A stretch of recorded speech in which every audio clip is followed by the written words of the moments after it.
কিভাবে মানুষকে মানুষ হত্যা করতেছে।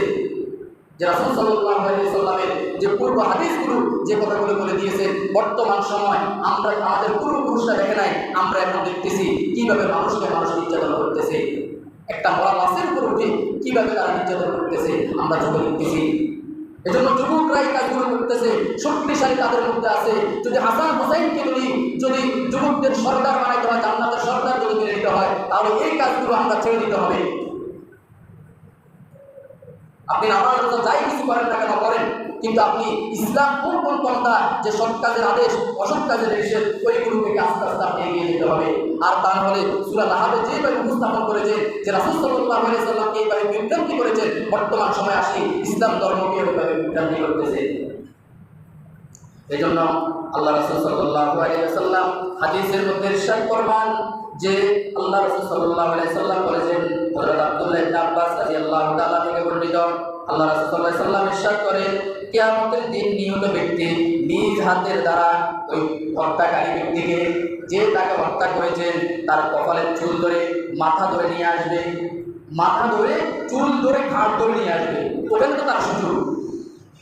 আলাইসাল্লাহু বিআহকামিল হাকিমিন, যিনি শ্রেষ্ঠ বিচারক, বর্তমান বিচার আদালত থেকে আপনি মানে টাকা দিয়ে, পয়সা দিয়ে, মানুষ দিয়ে, উকিল দিয়ে আপনি পার হইতে পারবেন, কিন্তু কাল কিয়ামতের ময়দানে আদালতের গাড়ি থেকে আপনি পার হইতে পারবেন না, যেখানে আল্লাহ নিজেই বিচারক হবেন। আলাইসাল্লাহু বিআহকামিল হাকিমিন, ওই বিচারকের কাঠগড়ার মধ্যে আপনি দাঁড়িয়ে থাকতে হবে, ওই আমলগুলো করে দিতে হবে।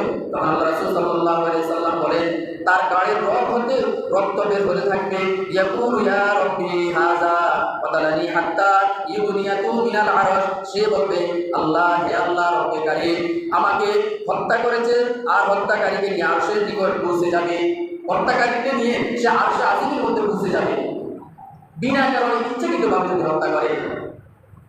তারপরে বলা হয়েছে আরশে আজিমের কাছে পৌঁছে যাওয়ার পর আব্দুল্লাহ ইবনে দিনার আব্বাস রাদিয়াল্লাহু তাআলা থেকে বর্ণনা করে রাসূল সাল্লাল্লাহু আলাইহি সাল্লাম সাহাবীদের উত্তর প্রশ্ন করেছিলেন, যদি ওই ব্যক্তি তওবা করে, যদি যে হত্যা করেছে, যদি সে ব্যক্তি তওবা করে, তার কাছে গিয়ে যদি মাপ চায় এবং তওবা করে, তো মাপ হবে কিনা?